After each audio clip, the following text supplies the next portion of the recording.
Oke, selamat malam Kak Siva. Malam Kak. Assalamualaikum warahmatullahi wabarakatuh. Sebelumnya kenalin, nama aku adalah Rizka Dea Bakri. Jadi aku adalah mahasiswa semester 2 jurusan D3 Sistem Informasi di Fakultas Ilmu Tarapan. Nah, sebelum itu aku mau ngucapin terima kasih kepada Kak Sipa yang udah nyempatin waktu untuk melakukan sesi wawancara bersama saya pada malam hari ini. Nah, mungkin sebelum itu saya akan sedikit menceritakan atau memberikan deskripsi terkait web yang akan kami kembangin. Jadi, web yang kami akan kembangin itu adalah namanya Wanderlust. Nah, Wanderlust ini apa sih? Wanderlust sendiri adalah nantinya akan menjadi sebuah web penyedia informasi destinasi wisata agar memudahkan user atau pengguna dalam memudahkan uh, untuk mencari destinasi di kota-kota tertentu. Nah, mungkin itu untuk deskripsi untuk web yang akan kami kembangin. Nah, mungkin Kak Siva bisa kenalin dari nama, jurusan, dan mungkin kesibukan saat ini. Sebelumnya perkenalkan, nama saya Ahmad Syifa. Saya dari jurusan S1 Teknik Fisika. Untuk kesibukan saat ini nggak ada kesibukan sih Kak, nganggur aja. Oke, jadi mungkin kita langsung ke pertanyaan pertama. Jadi, apa saja sumber yang Kak Sipa gunakan sebelum memutuskan untuk mencari web destinasi? Apakah itu secara luring ataukah daring? Untuk platformnya sih biasanya di TikTok ya. Terus juga kalau misalnya suatu destinasi itu punya website resminya, biasanya ngebuka juga gitu. Berarti kalau Kak Sipa itu seringnya mencari secara online ya Kak, dan spesifiknya itu sering cari di TikTok. Iya. Oke. Nah, bagaimana sih pengalaman terbaik dan terburuk Kak Siva saat mencari informasi secara online? Kalau terbaik itu waktu ngecari apa ya, lagi cari informasi tentang Wahoo gitu. Itu menurut aku webnya lumayan bagus dan informasinya lumayan membantu. Terus kalau terburuknya tuh ada destinasi, aku lupa nama persisnya, intinya dia tuh semacam destinasi gunung gitu di kota Samarinda. Nah itu dia nggak ada website resminya, terus Instagramnya nggak kurus gitu. Oke. Mungkin kalau buat pengalaman terburuk tuh sebuah destinasi itu nggak ada informasi yang lengkap ya Kak. Jadi kayak misalnya akun media sosialnya itu kurang terurus. Jadi kayak misalnya Kak Sipa tuh merasa kurangnya informasi yang akurat gitu. Nah, oke, pertanyaan selanjutnya, apa tantangan terbesar yang Kak Sipa hadapi saat mencari destinasi wisata?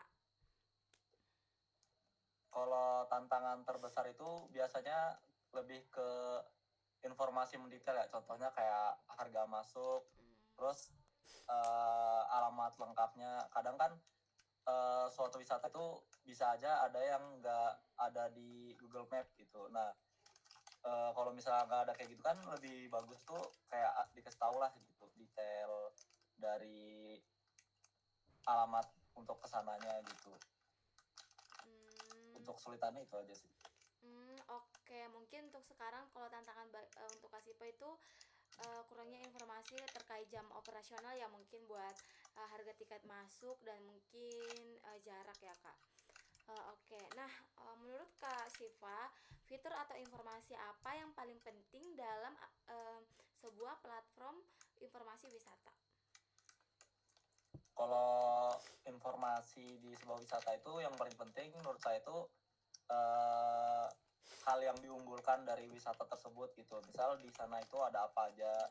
Terus kira-kira misal kita mau ke suatu tempat terus ke tempat lainnya yang masih satu tempat itu ada tambahan biaya atau enggak gitu. Sebenarnya informasi-informasi sederhana tapi itu kayak ngebantu banget gitu buat orang-orang yang pengen pergi ke wisata itu. Contohnya kayak misal di sana ada tempat makan atau enggak gitu. kayak itu tuh dicantumin aja gitu. Oh oke. Berarti Kak Siva sendiri itu mengharapkan fitur adanya kalau sebuah destinasi itu menunjukkan apa sih yang hal menonjol dari sebuah destinasi tersebut ya. Terus kalau misalnya apa ya, informasi yang mungkin sekiranya nggak penting tapi menurut user atau pengguna itu cukup penting ya gitu Kak. Oke. Nah baik, kalau buat Kak Siva sendiri, apa yang Kak Siva harapkan dari sebuah website penyedia informasi wisata agar pengalaman perencanaan perjalanan itu lebih mudah? Sorry, pertanyaannya boleh diulang nggak? Tadi agak putus-putus. Oke oke. Jadi jadi untuk pertanyaannya, untuk Kak Siva ya, apa sih yang Kak Siva harapkan dari sebuah web penyedia informasi wisata agar pengalaman perencanaan wisata itu agar lebih mudah? Yang utama pastinya informasi yang spesifik ya, kayak yang tadi itu kayak soal alamat, terus tuh di wisata itu ada apa aja, terus daftar list harganya, terus juga jam operasional. Sebenarnya hal-hal basic aja sih yang kayak informasi pada umumnya, cuman biasanya tuh suatu wisata tuh kayak masih kurang concern gitu sama hal-hal kayak gitu. Oke. Berarti yang kasih harapkan sendiri itu walaupun informasi itu nggak penting tapi menurut Kak Sipa itu sangat penting kan. Jadi kayak sekarang tuh orang-orang tuh merasa apa nggak konser gitu, tapi padahal itu tuh cukup penting ya Kak. Oke, nah apakah Kak Siva pernah menggunakan website sejenis sebelumnya? Jika ya, apa yang Kak Siva sukai dan tidak sukai dari sebuah platform tersebut? Website apa tadi? Pernah menggunakan website sejenis sebelumnya. Mungkin Kak Siva tadi kan udah misalnya udah notice TikTok ya, untuk mencari platform destinasi. Nah, hal apa sih yang Kak Siva sukai dan tidak sukai mungkin dari sebuah platform TikTok gitu? Kalau misalnya platform sosial media yang besar ya, contohnya kayak TikTok sama Instagram, itu tuh biasanya kayak banyak, bisa dibilang pembohongan lah ya, kayak filternya bagus banget gitu, kayak airnya tuh warna jernih, tapi pas Oh, iya. nyatanya datang ke sana tuh enggak. Hmm. Kalau misalnya kayak platform-platform yang resminya itu biasanya tuh kayak masih kurang informasi yang lebih spesifik lah gitu, gitu kayak gitu. Oke. Berarti mungkin yang tidak suka itu secara visual ya, Kak. Visualnya tidak Iya. sesuai dengan yang di web dan secara langsung gitu. Jadi kayak user atau pengguna tuh merasa terbohongi atau mungkin merasa song gitu ketika misalnya warnanya biru padahal aslinya enggak gitu. Oke. Nah, untuk pertanyaan selanjutnya, menurut Kak Sipa, mengapa penting memiliki platform yang menyediakan informasi wisata yang akurat dan mudah diakses? Tentunya itu sebagai media informasi juga ya, sama sebagai media promosi juga buat suatu wisata. Terus juga kalau misalnya wisata itu makin dipromosikan dan memang benar-benar bagus, itu tuh bakal meningkatkan perekonomian di wilayah itu juga. Hmm. Jadi kalau ditanya pentingnya tuh, menurut aku pribadi sih penting banget, karena itu bisa ngebantu ekonomi secara nggak langsung, udah ngebantu perekonomian sekitar itu. Hmm, oke. Jadi kalau menurut Kak Sipa tuh penting agar mungkin bisa meningkatkan perekonomian UMKM sendiri ya. Maksudnya kayak destinasi wisata ya. Oke. Oke. Pertanyaan selanjutnya, dalam situasi apa sih Kak Siva merasa sangat membutuhkan informasi wisata yang akurat, yang cepat dan terpercaya? Gimana gimana?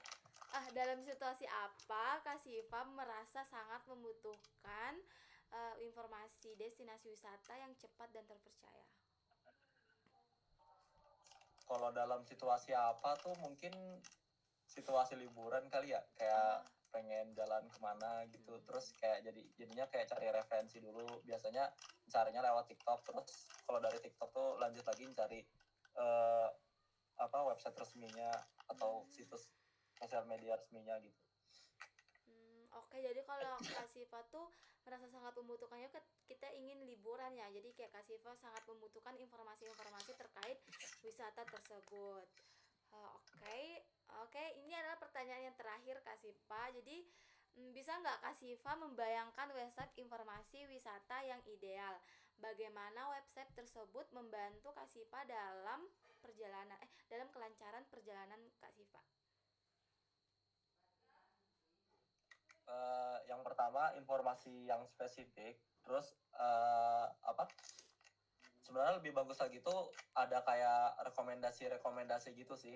Hmm, Kayak misalnya kita ada suatu wisata muncak, terus di sana mungkin ada danau buat berenang. Nah, jadi di website itu tuh kayak ngasih saran kalau misalnya mau berenang tuh bawa ini karena hmm, aturannya gini gitu. hmm, Atau kalau misalnya mau muncak terus nginap, disarankan tuh bawa ini. Jadi kayak websitenya itu tuh ngasih saran gitu ke pengunjung kayak gimana sih caranya supaya dia tuh bisa menikmati wisata itu tuh dengan maksimal gitu, apa aja yang harus dipersiapkan gitu.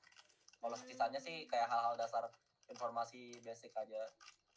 Oh, oke. Jadi mungkin kalau Kak Siva membayangkan sebuah web destinasi wisata itu mungkin Kak Siva lebih ke apa ya, spesifik banget ya dari mungkin dari segi mungkin tadi dari jam operasional tuh mungkin dari segi rute tuh Kak Siva lebih membutuhkan ketika destinasi itu tuh memperlihatkan deskripsi mungkin ketika di sana mungkin udaranya dingin, kita disarankan untuk membawa pakaian yang lebih hangat gitu. Terus mungkin di sana mungkin sering hujan gitu, kita disarankan untuk membawa payung gitu ya kak. Oke, itu adalah pertanyaan terakhir kita untuk sesi wawancara kali ini. Nah, sekali lagi aku mau ucapin terima kasih banyak kepada Kak Sipa yang udah luangin waktunya untuk melakukan sesi wawancara kali ini. Semoga apa yang Kak Sipa berikan dan sarankan kepada kami itu dapat membantu kami dalam kembangin web destinasi kami. Terima kasih Kak. Sama-sama Kak.